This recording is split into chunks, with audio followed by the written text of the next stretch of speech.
How about this for a scavenging find this morning? Some sockets, bits and pieces, an old toolbox which has a socket set in it. Not complete, obviously. Spanners, or most of the spanners are missing. But there's bits and pieces that could be useful for a toolbox. Yeah, so this is quite a nice find. I like these. I'm going to have these in my professional toolboxes. It screws with 3/8 drive, yeah. So that's quite nice, isn't it? This area, people put stuff out for free when they're cleaning out the garages or getting rid of stuff they don't want and they can't be bothered to take it down the tip. So this is where the socket sets came from. Interesting, yeah. I'll have that metal frame later. The rest of the stuff's rubbish. Nobody will want that. But at least the intention's there. I got that for free, and that metal frame there was for free as well. And also the wooden box this is standing on. This is rubbish from work. This is the best find of today. It's even got a spanner in it. Yeah, man bag, which I found in a skip at work. The maintenance man gave that to me. He dug it out. And a pair of overalls, which are really, really good quality. I can't believe it. These are excellent. So my mate Boney's wearing these. Yeah, so you can see that, can't you? Brilliant, yeah. There's so much material that is about, that's laying about, that's just waste. Yes, so things like pallets and then the plywood, which were boxes for exhausts from my workplace. Yes, I got that for the garden. Yeah. Good morning, guys and girls. And before I started this, I actually felt a bit melancholy, and now I'm just sort of like laughing because I can see the futility in a few things. Yep. So how are you? How are you? What's happening with you? What's giving you grief at the moment? What are you worried about? And what actions are you taking to protect yourself? This is a serious question. Me personally, I'm a little bit in a melancholy mood. Yeah, I've been studying fighting in Mariupol and seeing what's going on there and seeing what sort of damage is there, and that's watching quite a lot of videos from both sides. Okay, and more than anything, it sparks up a warrior instinct in me. Yeah, it is within every male, isn't it? With every female, it seems to be different, but male's war is war. Okay, so when you come out of it and you let it all settle, you sort of like wander into a little bit of a depression. Well, I do anyway. I'm quite aware of what my emotions are and my emotional states. Okay, so I can lift myself out of it. It's not a problem. Some people aren't aware of their emotions at all. And one thing that is being manipulated at the moment is people's emotions by trapping certain information, taking it away from them so they can be manoeuvred into a different area. Okay, this Ukrainian debacle is very much a massive distraction on the media, and I can't listen to it from the Western side because it's just bullshit. Well, both sides are bullshit, to be honest with you, because how they treat us, working class, if you like, it's on par with Aldous Huxley's Brave New World's Deltas. Now, if you've read the book or had an insight into it, Deltas are khakis, which are basically brought up a certain way to react in a certain way when they're given certain stimulus, okay? And that's what's happening. And it can be a little bit distressing at times, especially when you hear professional people, especially politicians, getting emotional. Even old Bojo does as well. He tends to put force behind his words, which people tend to believe more than listening to logic. So I back right out of it. I have my own opinions, but I really don't want to talk about it at the moment. Plus the fact that you can actually get stamped out now. Okay, I think you're aware of the fact that there are new rules come in where if you speak against certain things, you're toast. Yeah, and you can be punished by having your bank account stopped straight away. Yeah, they have that power. From the Canadian truckers, yeah, they had that, didn't they? This is now becoming an international thing. They can just cut your money off if you are a dissident, yeah, or somebody who's against their narrative. Okay, so don't want to talk about it at all. I've got my own views, and we'll just keep it at that, right? So news is really, really important news, and I've made loads of videos, and I've not actually put them online, because I don't think it's relevant. Now it is. Okay, Marianne talked about a little while ago, that's her sister, or my sister-in-law. She went missing. Okay, the reason is because she had no mobile connection at all, and she had no power. Right, so what happened, she found a generator or power supply in a hospital, a local hospital. They were allowing people to charge up their mobile phones so they could ring through to their loved ones and family. Okay. Now, she managed to find a hotspot, if you like, mobile phone connection. She rang through, said that things aren't that bad. They do have food. At the time, she said, no, I don't want to leave, because she was looking after her mother and father. The fighting started to move towards their area of the city, which is the east side, which is Pre-Brezhny, or Primorskaya, yeah.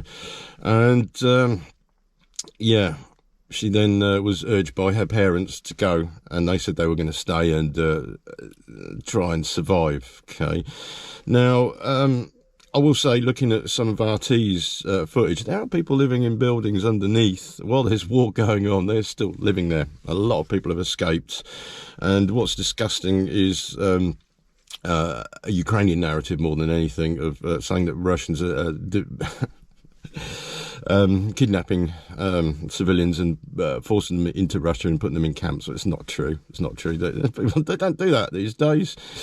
That's an old Soviet thing. That's an old Soviet thing. Yeah, and I'm pretty sure that a lot of Western media is still in the mindset that Russia is actually Soviet for some reason.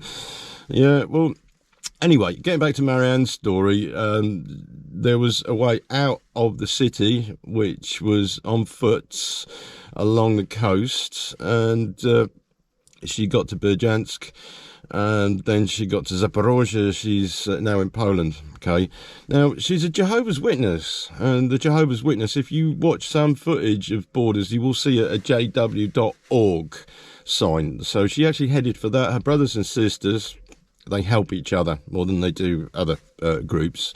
They took her in. So she's in Poland. She's in Gdansk at the moment, and the missus has this week booked a ticket to fly out there. There is a family tragedy involved in that as well, which they're organising a funeral, and then she's going to decide what she wants to do. She's not really 100% keen on coming to the UK at the moment, although the visa will be there for her and support will be there, which, yeah, that's all beautiful. That's all beautiful. So she's got to make her mind up what she wants to do. Okay, and of course there's assistance from me.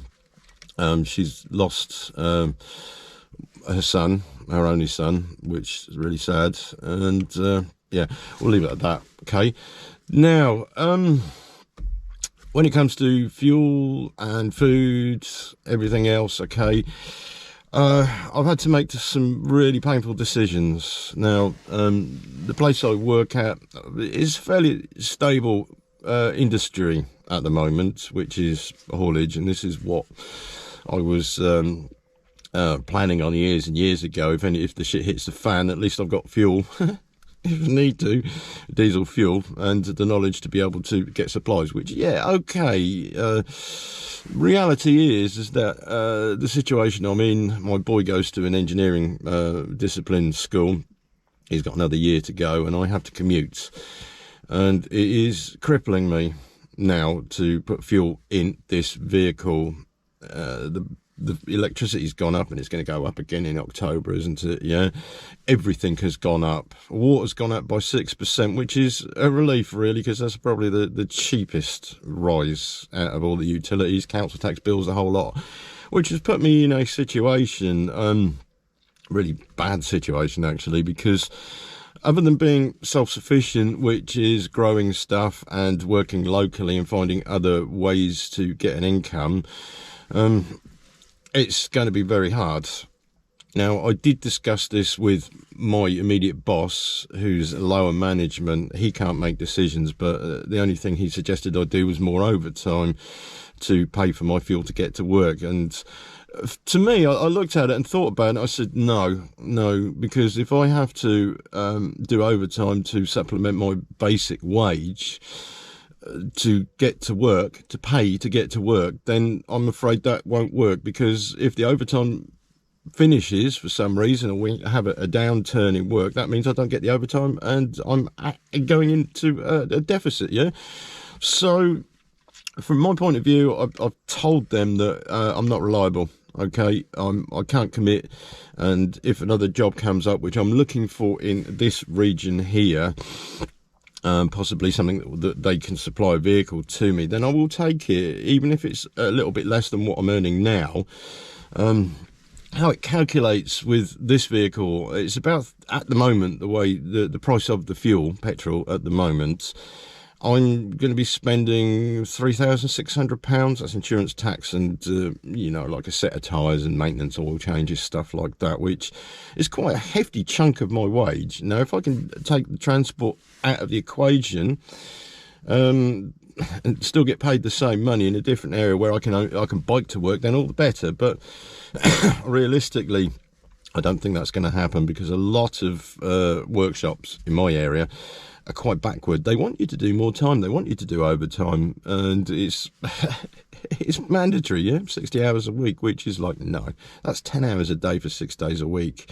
I don't have support. I do not have a wife or a partner who can see the other side of the business in the house, so I've got to do 2 jobs. So I come home, got to do the homework, washing, cooking, all that sort of business, as well as go out to earn a wage, which I don't mind doing, but this is a real tight squeeze, real tight squeeze. So how I look at it from the shit hits the fan situational point of view, and I think you're probably aware of this after our fuel shortage that we had recently, because it's coming again. I don't know if you've noticed this, is that some garages can't keep up with supply at times. There's not as much fuel at the pumps, and some of them are closed. It's evident that the fuel runs out very, very quickly. Very, very quickly. Well, you've seen it now with thefts are on the increase from HGV vehicles, especially down the A1 near Nottingham. They're sticking pipes in tanks, ripping filler necks off, cutting holes in tanks and stealing fuel. And the shit hit the fan hasn't really started in earnest yet. We're on the edge of it, aren't we? So fuel goes first, vehicles stop running. So how it looks from my point of view in the long run is I'm really not going to commit myself to vehicle maintenance on this channel. This is what I'm feeling now. Okay. I know most of you will watch what I'm saying, but I think in reality you'll be lucky in this country anyway to get a constant supply of fuel unless you make it yourself, or you're in a position where you can acquire fuel. And I don't know how this is going to pan out, because everything runs on diesel fuel, doesn't it, for agriculture and for transport.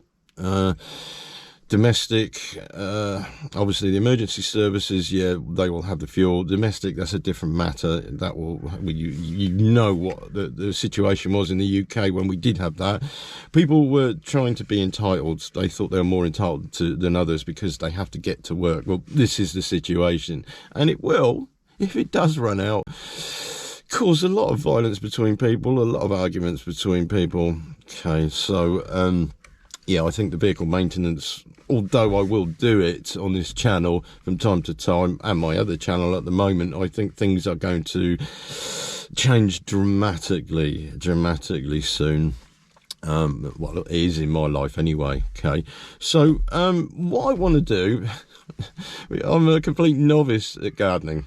Complete novice at self-sufficiency, whereas the missus, she's actually good at it. She's good at gardening and good at foraging, stuff like that, and she's had to do it before. When she came from the Ukraine, the time when the Soviet Union collapsed, that was a shit show. That really was a shit show. Maybe I'll tell you later in a different video about it, because I did talk to a lot of people while I was living there, how they lived, and she told me intimately the things that she had to do to survive, to try and find food. It was actually that bad for a little while, until they brought in a new monetary system.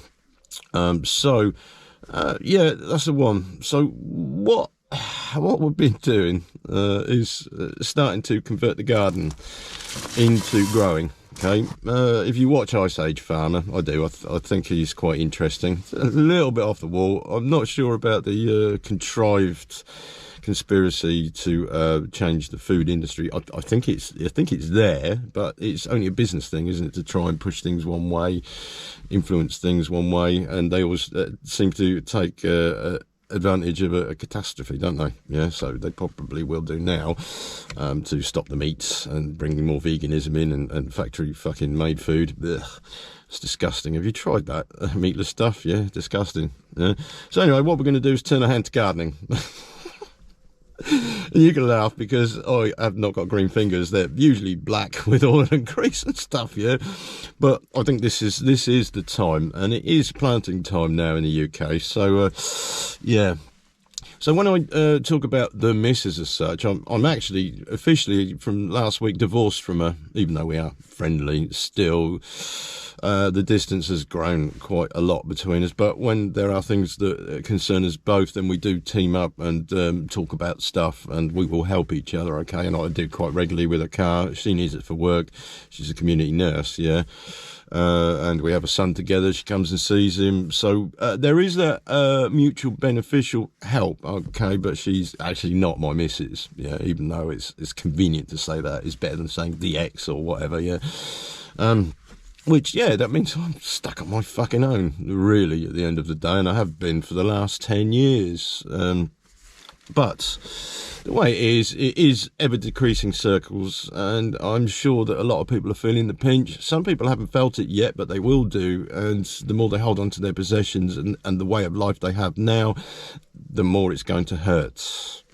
Okay, so what I want to do is eventually change his channel, change the name anyway, to, let me see, I got this earlier, the Apocalypse Chronicles, yeah, and just do like a vloggy thing to show you how I'm getting on. I think that'd be the best thing to do.